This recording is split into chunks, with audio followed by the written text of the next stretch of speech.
All right, what is happening? It's Halsey with the Helicopter Podcast, and I'm super excited today. I was perusing Facebook recently, like one does, kind of mindlessly going through my feed, and I saw a giveaway, and the giveaway was promoting a Robinson R-44 helicopter. Essentially, you can sign up for this raffle and win a helicopter. So obviously, with me and my background in helicopters, I was like, man, I really want to talk to these people. So I reached out, and within just a few days, here we are talking to Shane Woods today from YourJetLife, and he's actually coming all the way from Australia. It's 1 p.m. Saturday for me up in Oregon, and I'm talking to Shane across the world, and it's 6 a.m. Sunday for him. So Shane, thank you so much for getting up early and joining the Helicopter Podcast today. How are you? Yeah, my pleasure. I am doing fantastic. Yeah, nice and fresh first thing in the morning. You can see the sun's just rising in the window behind us. I saw that. I was when you and I first got on before we started recording. I was looking in the back. I'm like, it looks like the sun is rising there. So, I really appreciate you Add a bit of taking drama. time on a Sunday.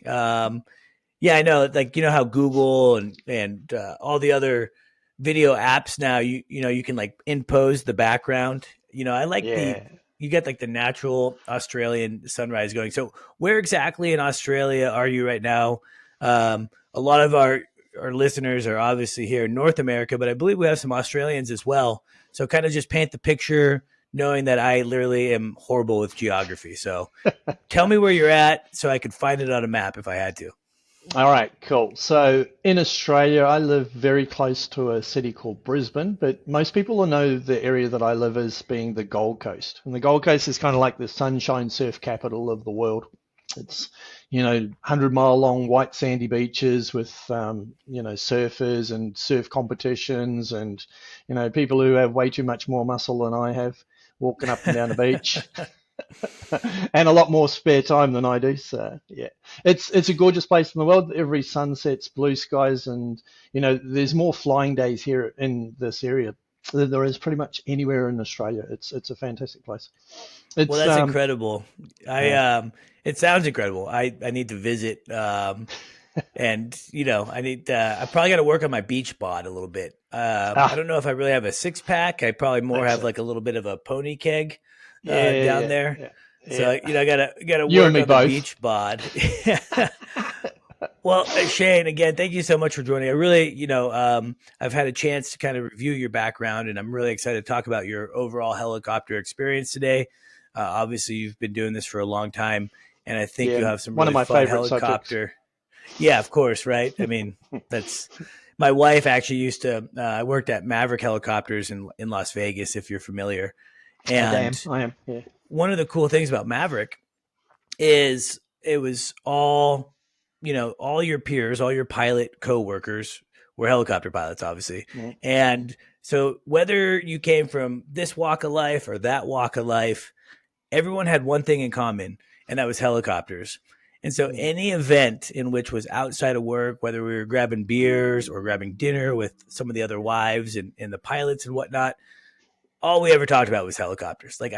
We would literally sit, we would work 5 days, and then I had to sit, we had I had Mondays off or whatever, and the same guys had Monday off. And we would go to the same bar every Monday, drink beer, and talk about helicopters. So I think we're just hardwired to It's the talk same about here. helicopters.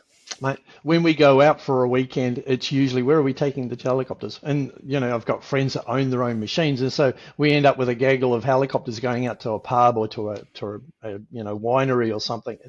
It's in the blood. Yeah, well, helicopters are incredible, and you can do a lot of really fun things in it.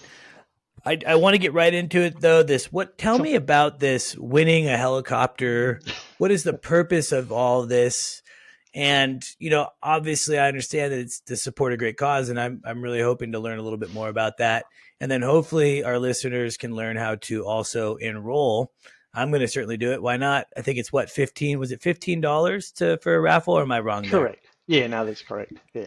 I mean, I might have So, to buy, a few.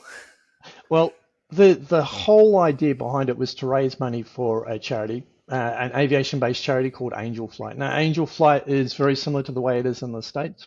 They offer a pastoral care for patients. So after a patient's diagnosed with an illness, their remote location, people need to travel quite a distance to actually get care. So Angel Flight does that job of picking them up with an aircraft and flying them back into a major city so that they can actually get care, and then taking them back home again. So it's a fantastic cause. We've all done flights for them. It's based on a private network, so people doing it with private flights. There's no commercial.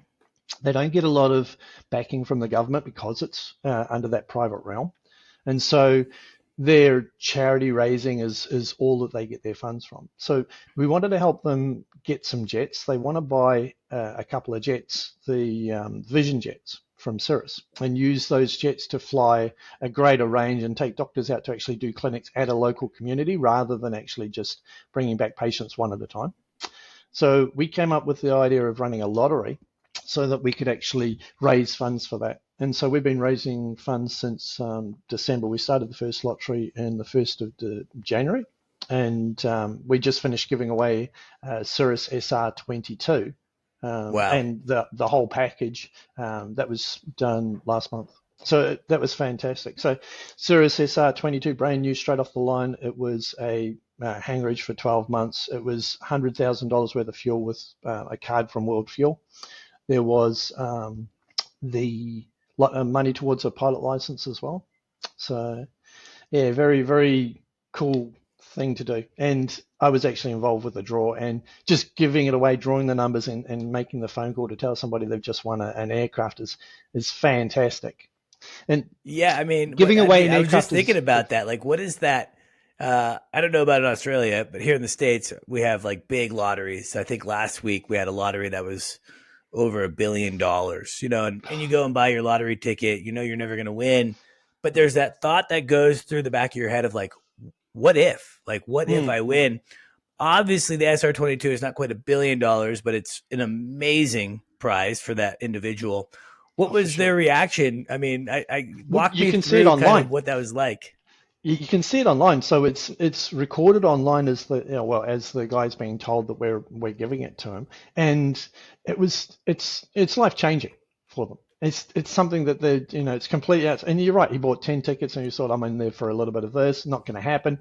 And he had to phone up a couple of friends and look online to make sure that it was actually him, because he thought it was a hoax. He thought his friends were just putting him on. Oh yeah, you won your plane, ha ha ha. But yeah, it was completely amazing. So then after that, we said, well, okay, we're moving into the next one. And we've got a lottery license for about 5 years. So we're looking at different aviation experiences and different aircraft that we can give away that people can actually go, well, I could see myself actually flying that. It's an aircraft that, is either luxury, but I could see myself actually owning it and flying it for at least the 12 months side of period. Afterwards, we can give them, a couple of ideas on how they can manage the aircraft. But I'm not going to, try to give away a 747 jet. There's no point. Or something that's, beyond the capability of somebody operating. We want something that people can actually see themselves flying. So the logical conclusion from the service was, okay, what's the best-selling helicopter in the world? But R-44, Robinson, Raven 2 R-44 with aircon. Done. That's the next thing we're looking at. So Yeah, we've got so the cool. R-40, yeah, for sure. And you've probably got a few hours. I've got a few hours in them, a couple of thousand hours of flying around in them. They are a fantastic platform. They really, as a private owner machine, you take up a little amount of space. They run on the smell of an oily rag. They're very easy and economical to keep, and they're a very safe platform for anybody to operate. You can teach somebody how to fly one in 50 to 60 hours and know that they're happy for life flying around in the thing. So Yeah, I mean, Robinson has done an incredible thing. Mm, Obviously, there's some pride for us up here, knowing that, you know, in Southern California, this guy had a crazy idea to, build this affordable helicopter.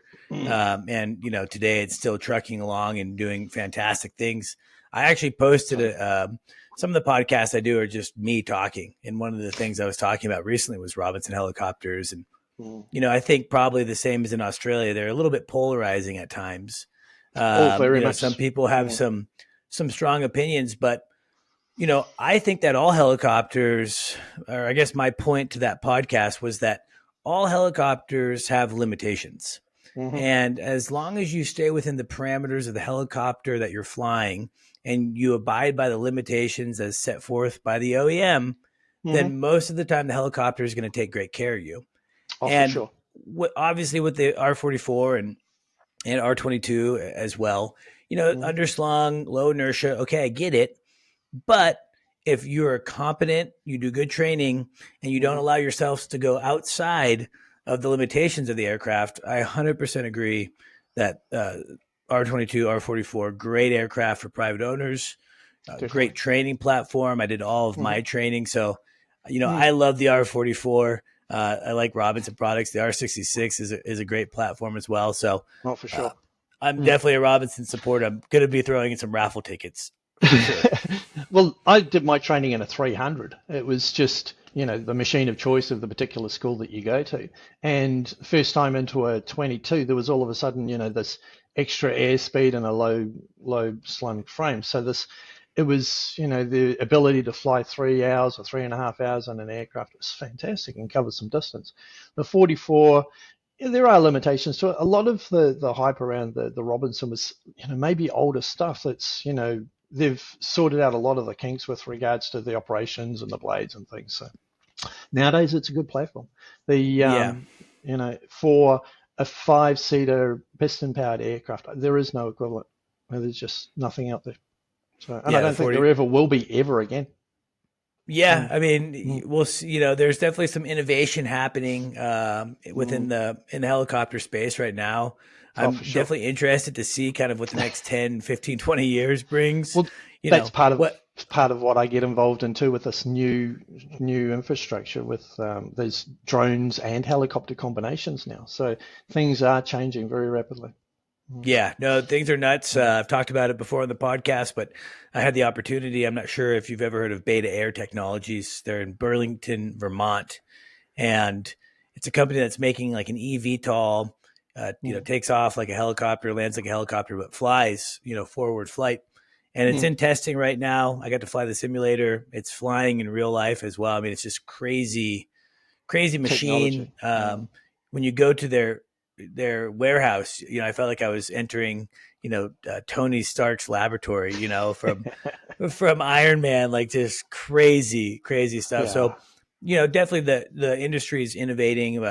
But yeah, I mean, we digress a little bit. Mm. Robinson is a True. fantastic platform. Yeah. I love the Schweitzer though too. I have only about 150 hours in the 300, It's good and fun. It's one of the best machines to hover. You just sort of hands off and have it trimmed out, and it just sit perfectly in a hover. Very, very cool machine. But yeah, and yeah, I think the go ahead. Yeah, I was just saying we are getting away. The whole package is going to be an aircraft, so there'll be training involved as well. So we're giving away training. We're giving away a fuel card again, World Fuel giving with $100,000, and we're also giving away hangar edge and insurance. So it's a whole package. So that way, then somebody who doesn't have any flying experience or doesn't have any flying license can actually have a whole package that'll actually get them up and flying as well, and a reason to fly. Man, that's so cool. Well, I'm super Yeah. excited about it. What we've talked a little bit about Angel Flight again. Just want to reiterate, I have not personal experience with Angel Flight, but as working line service growing up at all the different airports and small airports that I worked at, I got Mm, really familiar with at least kind of the North American equivalent of Angel Flight. Private owners, coming in their what seemed to be a lot of the time either like a Baron or a Bonanza, hmm and taking patients that needed to go to a little bit of a higher level of care, not for trauma or anything like that. Usually something No. like cancer, they have to go to, the big hospital in Portland, Oregon, and they're located in Central Oregon. And these private owners donate the aircraft, their time to get them there. And Mm, it's just, to me, it's always been one of the coolest ways for an aviator to give back. And I think mm, it works for a couple reasons because A, I think there's a lot of good people out there that want to help. And B, as aviators, we love to have a mission. And hmm. so I feel Exactly. like Mm, anytime you give a pilot a mission, they're going to be kind of more excited to go and do it. And mhm, not all missions have to be paid. Obviously, this is a non for profit mission, but you're potentially helping save someone's life. So I think that that's why the model has worked so well. And it's really mm. cool to hear that you guys are big supporters. Your Jet Life, I have to say I'm unfamiliar before I saw this fundraiser on Facebook. Can you just tell us a little bit more about that organization?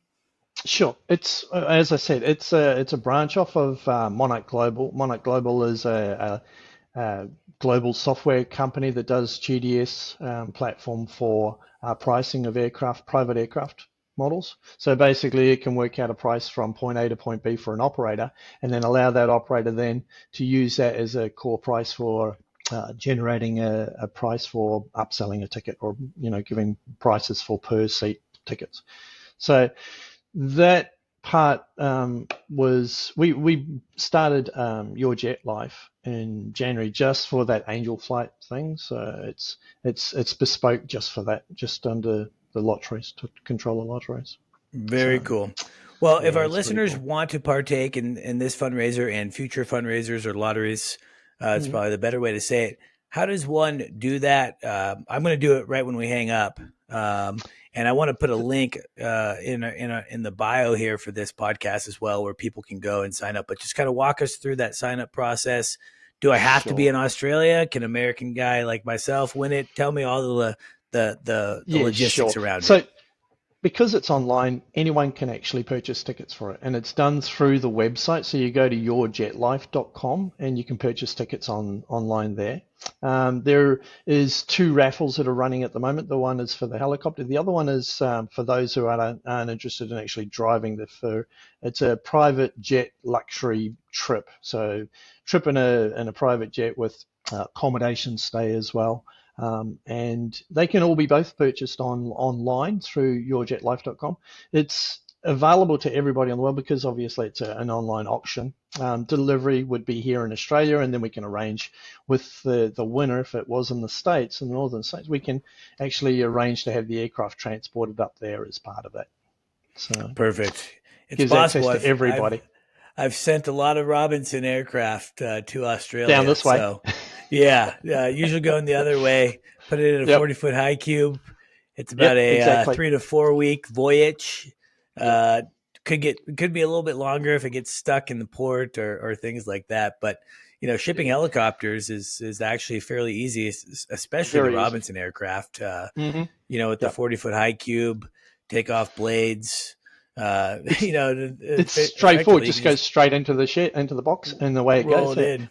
Yeah, We've had a lot of absolutely. questions, obviously, on Facebook with regards to, how hard is it to ship the aircraft back? And I said, no, it's a breeze. To ship it back is very, very simple. So, yeah, no, definitely.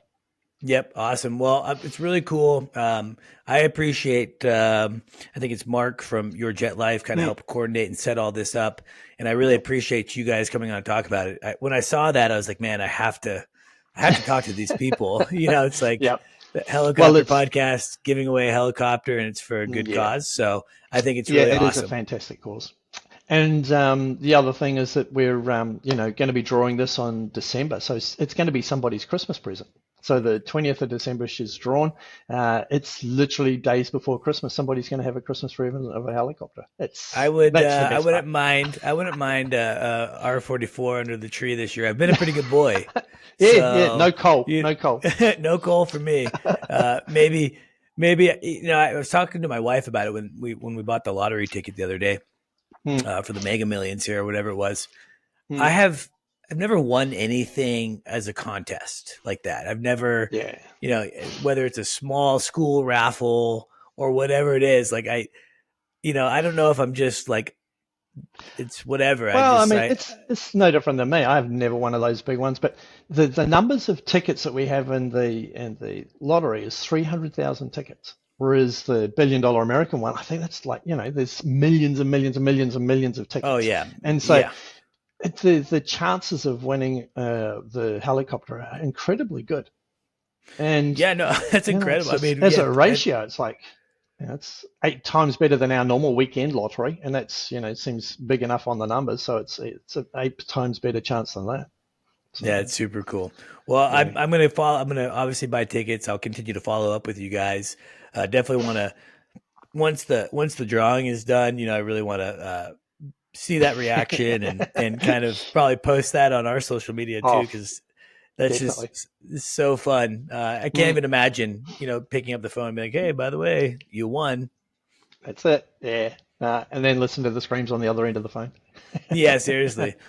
Well, uh, as we transition, obviously, away from the fundraiser there and the lottery, with Mm, this being the helicopter podcast, obviously you're a helicopter guy. yeah, And yeah, I had a chance to, you had sent me some really detailed information on your career, and it sounds like very high time, very experienced helicopter pilot. I'm curious, I'm very familiar with how one obtains their helicopter pilot's license here in the United States, but I'm always curious to kind of learn about what it's like to go through training in another country. mm, And if you wouldn't mind, I'd love to learn just a little bit more about how maybe some of our Australian listeners that are interested in getting their helicopter license, how they go about it, and what it looks like in Australia. sure. It's something I'm very involved in. I'm still an active instructor, and do both single engine and multi-engine training here in a number of different platforms. And also, I teach in some of the schools with regards to getting helicopters or aviation in general into the later years of school. So the kids that are sort of 15 to 18, giving them an experience and an exposure to aviation. It's probably no different than it is here anywhere else in the world. There is a lack of pilots, there's a lack of engineers, there's a lack of aviation professionals in general. Not really because of the attrition of retirement and everything else, but just because the network is growing exponentially and becoming more of a platform that's used. Our charter services, our main aircraft charter services are all growing exponentially, that we aren't able to fill those gaps like we have been in the past. So the way that somebody would go about getting a license here in Australia, they would do it into two different routes. One of them is the old traditional route where you turn up to an aero club or you turn up to a flight training school and you say, hey, I've got an interest in flying. I'd like to learn how to fly. And there's this, course where they run you through a private pilot's license, then a commercial license. The private pilot license is the same as it is in any ICAO state, so that would be 40 hours of flight training. Usually takes someone around 60 hours to sort of get their hand on it and understand it. Requires one theory exam that we do through through our main regulator, which is called CASA. And it's a pretty big exam. It's 80 questions in 3 hours, and it's a real stumper. It has seven of the same subjects, your typical seven commercial subjects. And then once they've obtained their private pilot's license, they then go on to get a commercial license. Commercial license here in Australia is 105 hours restricted, so providing you do all the training in the same school, then you can do it at 105. Otherwise, it's 150 hours to go through the license. And that requires 7 theory subjects, so 7 separate exams, all under the same sort of pretenses. Yeah, they're fairly heavy. So they at the commercial standard, the pilots are pretty good. They've got a very good in-depth knowledge of their skills. We have no extras on our exams like they do in New Zealand or in other countries. We don't have things like sling or winch or night or IF as part of the tickets. It's all just flying helicopters as a base. Um, and that will get them to their commercial side of their license. The second avenue is to go through the university scheme. And the university scheme is a scheme where they get a certification. It's actually a study certificate, usually a Cert 4. and that includes 12 to 18 months of academic study plus a pilot's license, commercial pilot's license on top of that. That usually includes, a few other things. So it might include some basic IF, might include some basic simulator time, and usually a low-level endorsement as well. We still do a low-level endorsement in Australia for some reason where nobody else in the world does. It's a different avenue, but that way then it takes it into the university scheme. So they spend a bit of time studying more on the practical side of things and the theory side of things on the table as well. So two different sets of avenue. Yeah, it's always so fascinating to hear about how other countries are doing it. Um, Mm, one thing that I find really weird, again, I've talked about it on the podcast, but it's always kind of in the conversation of United States versus Canada and how we do things a little bit differently. Here in the mm, States, the traditional route, private, commercial, instrument, CFI, and then you're mm, teaching. 200-hour mm, pilot, teaching new students. You get your 1,000 hours, and then you go fly commercially. It's mm. kind of like the way our system works. Is it similar in Australia, or is it you get your commercial and then you start doing commercial operations and then Correct. you come back and start instructing when it Yeah, actually when you're probably old and makes grey most like me. sense? Hey, at least you have hair. Yeah, the you can still go fairly quickly through that platform and get to the instructor stage. So the instructor requirements are 250 hours here in Australia. So there isn't really a large jump between it, but what it does do is that 100-hour break between your commercial license and your instructor's ticket usually means that you've had to have done something. Even if most schools are promoting a scenic, they're just doing laps around the block or wherever. But it gives you a little bit of hands-on with flying with other people that aren't students before you actually hit the student rail. I still agree that a low time pilot who's just done a commercial license is probably in a good way to teach somebody practical systems. So to teach somebody how to learn to fly, you've just got to learn to fly. It's like learning to speak a language. You need to speak to somebody who's just learnt that language because they understand the problems with actually getting that language. If if you're 10 years down the trail, you've forgotten what it was like to learn. And so those small little nuances that make learning really important, like where to look with your eyes, where to make your approaches, or how to picture things, or how it feels to be a little bit scared of with a door off or something, you've forgotten those. You've just, it's daytime routine. So it's it's easy enough to get a license to be an instructor. It's hard to remember how to teach and what was required to be teach. So I think the right person to teach is somebody who's just learnt, for sure. Yeah, yeah, for Mm, sure. I mean, I've always thought it was a little backwards. I've always, used the term like the blind leading the mm, blind. mm. And, luckily most schools, specifically the one that I went to was a large, helicopter flight school. So with that, Mm, there's a lot of policy, lots of precautions. So it mhm. wasn't like I was getting in with a student and doing, touchdown autos or even doing Yeah. autos. In Mm, fact, I think I had to get 25 or 50 hours of just normal flight instruction before mm, I could even introduce autos from altitude to a mm, student.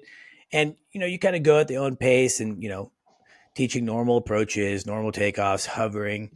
And, mhm, for me personally as an instructor, because that was my route, 200-hour guy going and teaching people how to fly, I was actually, I can remember like light bulbs going off saying, oh, now I get what my instructor was telling me. exactly. I'm now just Mhm, seeing it from a different perspective. mhm, And so obviously the system works. There actually isn't that many training accidents, incidents. mhm, Things of course do happen, but relatively low. mhm, And on the same token, I've had guys, Marcus Grudke is a dear friend of mine. He's a German fella that learned in the States, and then he went off and flew commercial for 10 plus years, all sorts of different industries and mhm, experience.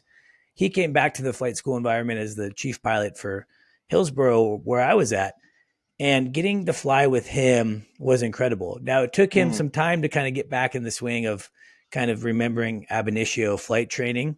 Yeah, But he, once he did, being able yeah. to learn, and then he did things that I couldn't do as a low time pilot because he would say, hey, look, we're in the R-22, but when Mhm, we take off, I want to take off like we're in a turbine helicopter that's fully loaded, and that red line actually means something. yeah. And Mm. Sure enough, my first turbine gig in a 206 flying higher altitudes here at Mount St. Helens up in Hmm. Washington, that's exactly what I was doing. I was milking that thing off the ground, Yeah, very similar to that, what I had to do in the exercise with him in the R-22. So I think yeah, that there's totally. positives to both sides for sure.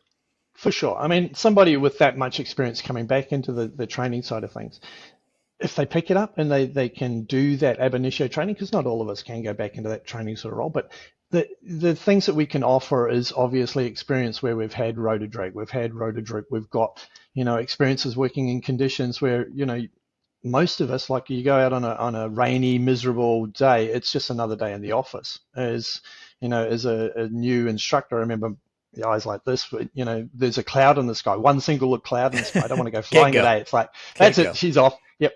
We're doing theory today. We're not doing any practicals. But, that's definitely an offering that you bring back to the table. And, Yeah, you know, we it reminds me of a funny story. I was the assistant chief at the flight school I was at, and mm, again, we were very strict. Lots of there was a lot of hurdles. We had lots of mm, steps, and again, I think that's appropriate in the training environment. for And sure. when you go off and you work as a commercial helicopter pilot, you're able to see that hey, you want to be smart and safe, Mm, but there's not as maybe as many hurdles. And I remember one day, it was a beautiful day up in Oregon. mm, Sun was shining, winds 10 knots, temperature 34 Fahrenheit, so almost freezing. We do things a little weird. 32 is freezing. Um, yeah. and an instructor comes up and says, "Hey, I'm canceling my flight for a pattern training flight." I said, "Why?" "Well, it's almost freezing." Mm, I said, "So, almost. there's not a cloud in the sky. There's no visible moisture. Get out there and fly. So, Mm, I think sometimes you have to, if you learn in such a tight box, it does kind yeah. of get people stuck in that box. But anyway, I Oh, I for just sure. On a side note, I had almost failed a check ride once because we were going out for a flight very south part of Australia, which I don't very often fly in. And we're sitting there going through all the books, and he says, "Okay, so you feel this is a go no go situation?" I'm like, "No, why?" And he says, "Oh, well, if you have a look, the freezing levels at 3.5, 4,000 feet, which is just close to operational." And I went, freezing level? Oh, yeah, that's right. Because I'm in Queensland. We don't have a freezing level that we ever consider because it's up at like 15,000 feet. yeah, We of never look at course, it. Freezing level's like, what the hell's it? Oh, yeah, that page. yeah, it's never cold. Yeah, never. Yeah. Mm, Yeah, it's funny how that works, right? It's just different environments, and that's yeah. the benefit of being a experienced commercial pilot because you get used to flying in all sorts of different avenues. So, well, Mm. when did you start your training? What kind of got you into it, and what has your career looked like? Since you've trained up till now being I think a 10,000 hour pilot. What you told me. Yeah, it's been an interesting road. I started in New Zealand and started flying in the university scheme over there. So I did all of my license through there.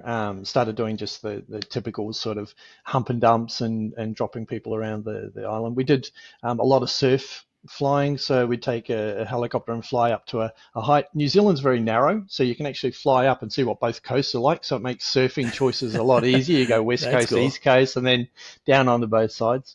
A lot of fishing trips, and then built up my hours to where I got an instructor's endorsement and did my instructor training over there. Um, I then came to Australia, which I'm originally from, and started doing just some of the training up here in Australia. And then got a gig working with Australian Customs Border Patrol. So that was kind of my introduction into turbines. Over here, turbine step is usually pretty big. You sort of got schools and operators that just run all piston powered aircraft, and then you've got larger organizations that sort of run all of the turbine stuff. So I got a gig with Customs Patrol. And then started doing the border protection for those guys, which, like anything, it's border protection over here is kind of your military version that you have over there. But here it's done by a civilian operator. And the civilian operator provides air asset services for border protection between the two countries that we have the closest border with, which is Papua New Guinea and Indonesia. So yeah, it's pretty interesting flying. It's mainly like golf flying, so it's all over smaller islands in the middle of the water. Up to 120 nautical miles out over the water in a single engine aircraft. through monsoon weather. It's impressive stuff. So yeah, and you go from one day when it's like perfectly blue skies to the next day when it's just clouds and storms, and you're sort of following in that little clear blue sky in between two thunderstorm, ranges. It's very Yeah, interesting flight. talk about building experience. Yeah, that's super cool. In fact, actually, the Customs and Border Patrol here is also a job that's for obtained by civilian pilots here Oh, in the really? States as well. Okay. Um, yeah, in fact, I got a couple buddies that just moving into that. There's a lot of bureaucracy to get involved. I Oh, yeah. think they're Yep. pretty desperate for hiring. I Mm, think when the last administration was in, they kind of put a lot of money into the border here in the States, and mm, mm. part of that was like hiring more pilots and things like that. But it's kind of that long, you apply and a year later you're maybe through It the was process. It was I need to get over someone 6 months on. for us to get ticketed Wow. as well. Yeah, and that was we had to do courses on, all of the customs and border regulations as well. Not only just the pilot stuff, but we had to be observers. We had to have, the ability to identify different craft. It was very, very intensive. Yeah, very intensive. Yeah, I mean, but talk about a fun. I mean, I feel like any job that's different every day Mm. has to be very exciting. And obviously, I don't know what the border relations are with Papua New Guinea and Indonesia. Obviously, It, it's a little intense here in the States. And, I know a lot of their job is, also not just kind of patrolling and seeing if people are crossing the border, but also drug smugglers and mhm. human trafficking and things like that. I Yep. mean, was that some of the stuff that you guys did too? Drug It's interdiction similar. and We have water between us, which is a bit of a nice thing to thin people out. So there's nothing like ocean and sharks to actually thin out the population from trying to seriously. wanted to get between two Yeah. places. So that made it a little bit better. But people would come down in small boats with single engines and travel the 60 miles or so 60 nautical miles down from, Papua New Guinea, Indonesian border into Australia. And, the main thing that we were doing was flying backwards and forwards between that line and giving people a visual cue that we are actually patrolling and identifying people moving backwards and forwards. And so that was Yeah, the kind of main like a role of the deterrent. task. A deterrent, yeah. So as long as we were waving the flag and saying, hey, look, don't do it, that thinned out the amount of people that were coming through. We would also do things like, acquisition. People would actually be, on the boat. We'd actually get naval patrol and we'd assist naval patrol in the backup of apprehending people that were coming down. But yeah, there was illegal fishing. There was, movements of whatever they be, something illegal, and people moving backwards and forwards as well. So there was all just the standard things for the borders. We had really lovely aircraft. We had a B3 Squirrel operation up there and a Bell 412, which is some pretty decent platforms. So if you want to be out doing it in nasty weather, those are two of the best platforms to try to do it Yeah, from. seriously. And it sounds like, Yeah. probably a great time or a great place to build tons of experience and different Oh, for different sure. operations. I do want to Mm. backtrack real fast with you starting in New Zealand. I Mm. just watched a documentary on this volcano in New Zealand that had erupted a Mm. few years back. And there was a helicopter company that was doing tours. And in fact, the A Star that was on the volcano that day got completely destroyed. And Mm. they actually used helicopters from that same company to kind of help extricate people, back. Were Off you that. familiar with Mm. that? Yeah, the obviously we New Zealand and Australia are very close, so we share a lot of the information. That was, yeah, a terrible day. I mean, or a terrible week and all. The aircraft was actually, I believe, on the ground or just about to leave when the volcano actually went off, and it Yep. just literally it's still there. The aircraft's actually still there, so it's, it can be seen on the ground there, That's melted. The crazy. blades are melted. Yeah, it's insane. You couldn't imagine how it would be like because you're doing things into a risky environment. All of a sudden, the risky environment doesn't become so risky after a year of flying in and out of it on a regular basis, and then it turns nasty, and you go, "Oh my goodness!" It really quickly turned really nasty. So Yeah, Mother yeah, not fun. Nature's a force. We often, we as humans we try to control everything, and Mother Nature Mm, is one thing that we can't control. And you're right. I couldn't imagine. I flew Grand Canyon tours for a couple of years, and mm. and things don't really change in the Grand No. Canyon. It's obviously not going to explode. There, Mm, you're not going to have a tidal wave.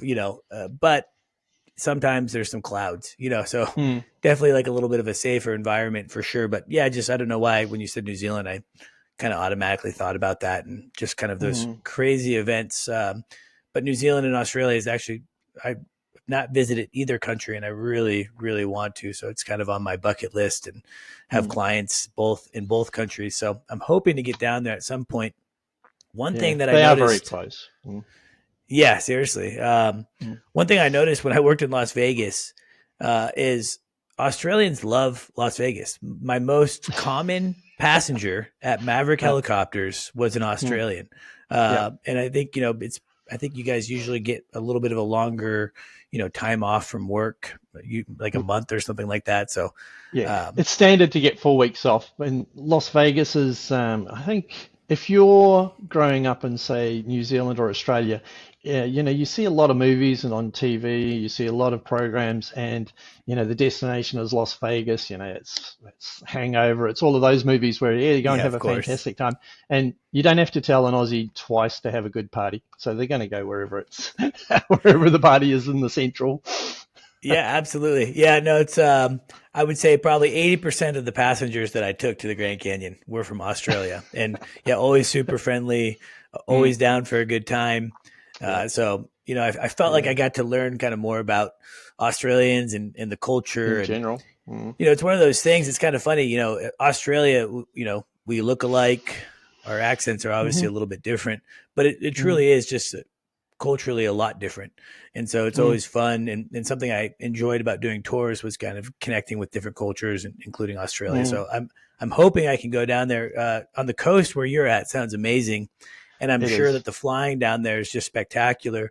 Um, I do want to talk about, I think it's pretty prevalent industry news somewhat recently with the H1. Was it two H130s or one? Was It was same aircraft?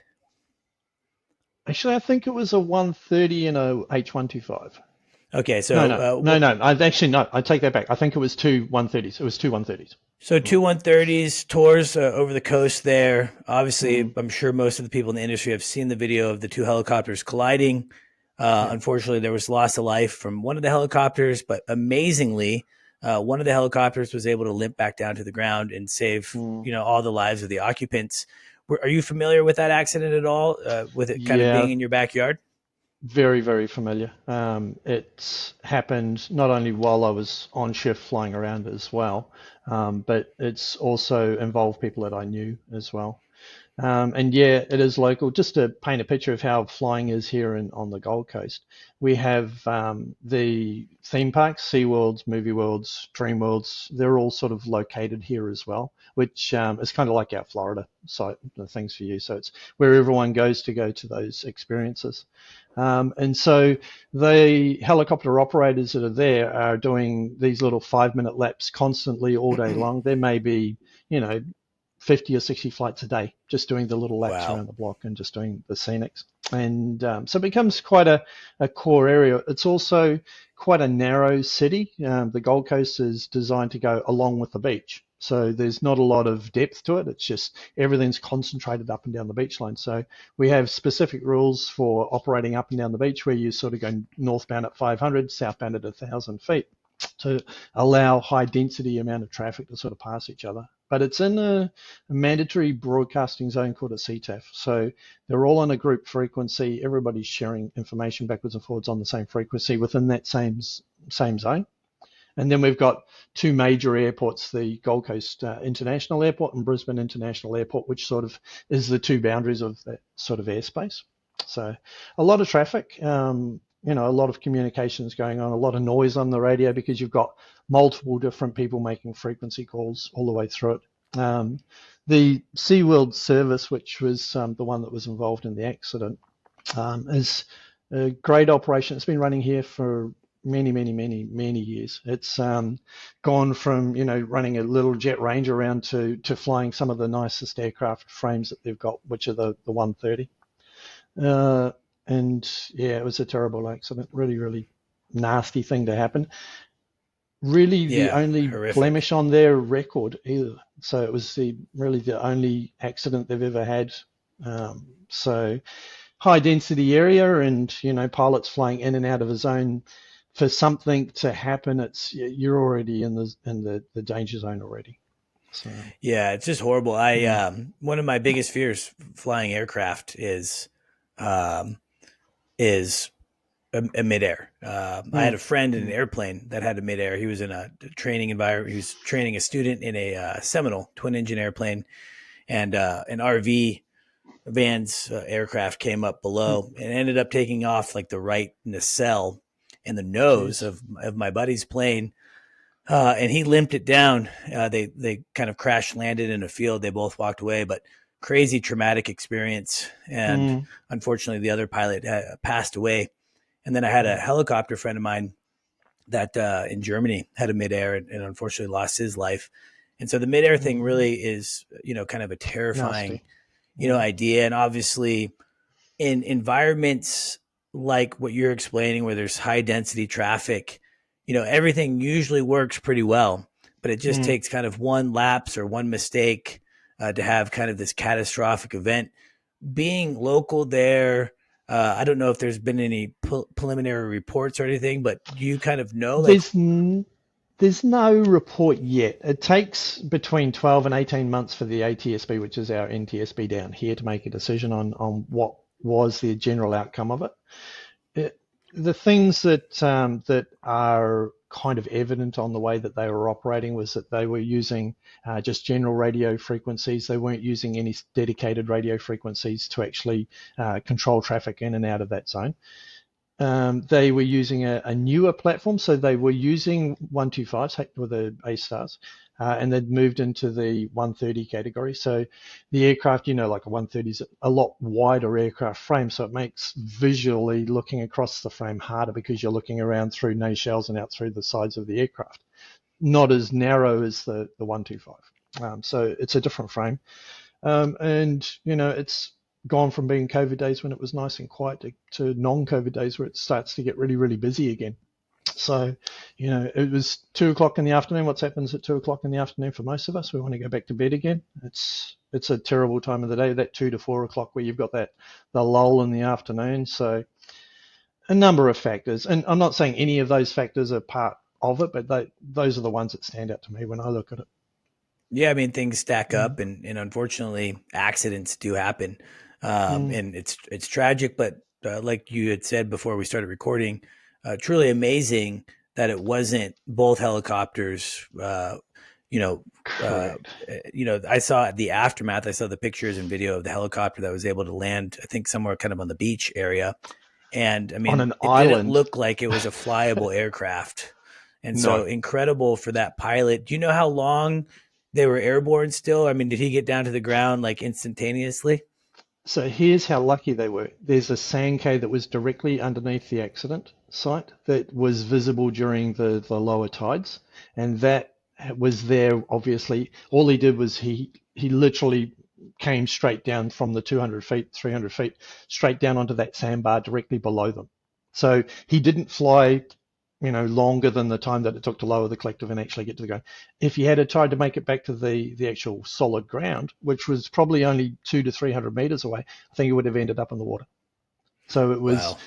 one of those lucky things where that sand K was just in the right place for him to be able to put it back down on the ground straight away. The aircraft frame with the people who obviously had survived the impact that where it lost the blades, that landed on the same sand K. So they were, as everyone saw, they were meters away from the water. It wasn't like the falling egg, a sand cave that was just there during a certain time of the day. It Wow. was It's, yeah, incredibly lucky. incredibly lucky. Mm, And I know from personal experience of flying tours that if you end up in the water, there's mm, a good chance there's one person getting out, and that's the pilot, yeah, because they really no one else understand is the trained. seatbelts, they understand the Mm, jettison on the door. yeah. Um, I did have my buddy Ian had a passenger jettison his door at the bottom of the Grand Canyon one time. So that does happen occasionally, but that's it's horrific to think that they were that close to water, because the outcome probably would have been a lot different if they would have ended up in the soup. Oh, for sure. Over land or over water, it was a very lucky um, survival rate from that accident. The fact that 7 people walked away from that accident from a mid-air, that's incredible. Very, very incredible. So, Yeah. Well, but thank you for sad. talking about that. I know it's close to Mm, home, and I know it's very. hard to, like you said, you had friends that were involved. So, Mm, my condolences for that. And as an industry, I think it's always important to talk about the accidents that occur. If for you're in sure. the industry long Mm, enough, you know people that end up unfortunately having accidents. Most of the people end up, having an unfavorable outcome. Some of hmm them walk away. My podcast a couple weeks ago with my buddy Jackie, he was in a wire strike. He probably should have died, but he didn't. And so mm. it's always nice Well, to have someone walk away, but it's I think talking about it uh, is there's always something that we can as an industry learn mm, from and hopefully become a safer industry to yeah, where for we're all sure. having the highest chances of getting back home every day. Yeah. The pilot that passed away in the accident is, and an instructor, a good friend, and he would hate the idea that people didn't learn from the accident that he was involved in. He would hate the idea that it had some sort of negative impact on aviation or a negative impact on the aircraft operator or the type of flights that they were doing. I know him. He has the same feelings as I would. I'd hate to think that that affected the industry that we're working in at all, and Yeah, definitely would want to learn from the outcome. You know. So no, they've for been sure. made It's so important. changes. I believe they've made changes. They're now using radios to do their departure in and out. So they've got somebody on the ground playing eyes as well. Every little bit of safety helps. It's always difficult with an accident like that because I think it's wrong place, wrong time. And I think, looking at the experience and everyone else, there's very little that would have ever adjusted that outcome. I think Sure. we can do a little bit to try to make that window as small as possible, but it's still a window. There's always going to be a window. So. Yeah, no, there's absolutely always a Mm, window, and great pilots mm, make mistakes. My buddy Jackie, mm, who was on the show recently, in his wire strike, just like most wire strikes, he knew about the wire, right? He mm, knew it was there. Um, and so it just takes one little lapse, one little oddity of the day. You yeah. might daydream a little bit because you're doing the same lap over and over and over again. And, Hmm. unfortunately, in this case, there was that accident. And it does seem like that pilot that lost his life, very well known, very well liked, and respected Incredibly aviator. I well liked. remember Mm, seeing the Facebook comments, on all the different platforms, talking about him mm, as an aviator, his character, and everything like that. So certainly a mm, sad loss, but like you said, hopefully we can learn from that. And as an industry, not just in your micro, your little your area there where you operate, but as an industry as whole, we can mm, always learn from every single accident. definitely. We Yeah, for I sure. talk a lot about that. A lot of my friends that are non-aviation helicopter people, they're it's been asked in the past, like, do you guys like kind of not talk about accidents? Do you turn away? And it's like, well, actually, in at least here in the States, the training is very much centered around accidents, centered Mm, about, hey, let's look at what happened in this scenario, dissect it a little bit and see what we can learn. And obviously, a lot mm, of regulations and rules and things are, written in blood, as they say, to mm. where, it's really important that we can dissect an accident and learn from it. Recently, there was a Chinook accident here in, I believe, in Idaho, where it looks like preliminary report is saying that an iPad had fallen and got I saw wedged in that. between the pedals. Mm, And Vertical Magazine had a fantastic article. Um, and I look at an article like that as a life saving article, mm, something in yeah, which could happen in any platform. Specifically, um, with everyone who's flying with an iPad, it's so easy for the totally. case to shake off or anything like Who that. So doesn't fly with an iPad? I mean, exactly. it's just everybody flies with an iPad, and one of the biggest things is this fact that it's never tethered to anything inside the aircraft. That they're usually something that we use like a book, but they aren't. They're a physical obstruction to everything that you have inside the aircraft. Not only that, but a distraction to the actual main job of the aircraft. So you're using them to, flight plan while en route. It's It's a fantastic platform. Don't get me wrong, but I like mine tethered either to my leg where it's stuck and it's not going anywhere, and we have harnesses so it stays on the leg, or it's tethered to the aircraft with a clip folder so it actually stays on the aircraft. We do have an issue here with regards to things that are like connected, like an iPad for private pilots, where they aren't allowed to actually have it connected to the aircraft on takeoff or landing. It's got to be put into the aircraft frame. So, the rubber stickers that you stick on the window for like an iPad connection during flight. And I'm not a big fan of that. I'd rather know that it's secured all the way through the whole flight rather than something that you ad hoc add to the aircraft frame afterwards. I'm not a big fan of Yeah. that. But Yeah, it it's is a a little distraction. weird. Mm, Yeah, in fact, mm, the episode that's going to launch after your episode, we come out every Tuesday. mm, Um, I talk about I call it a talking head video, just me talking, and it's about an iPad situation that I had one time that I think almost led me to crashing a helicopter mm, because of this iPad. And so it's there's the iPad is great. I love the iPad. mm. I love it for flying. I love it for work. But Yeah. yeah, I think anytime you're adding a something like that, you add distraction. Hmm. You can obviously it can obstruct pedals or collective or anything like that. So definitely, as technology advances, we're going to have to continue to evolve with how we mitigate the cockpit and how we mitigate the safety within the cockpit. Yes, yeah, no, definitely. Yeah, it's a very interesting platform. Mm. So you did the customs border patrol. Um, Mm. Before we kind of wrap it up for today, what are you currently doing? What are things that you just love that you're currently doing, and what is it like to now look back at a career of 10,000 hours and still doing it? I'm hoping there's still a few hours left in me. The flying side of things, obviously, I'm still actively involved in the training side of things. It's not the 9 to 5 flying school anymore. I tend to fly with like a pilot mentor with private operators or training of particular clients rather than doing the full-on ones. Heavily involved with YourJetLife, obviously, for the promotion of the cause.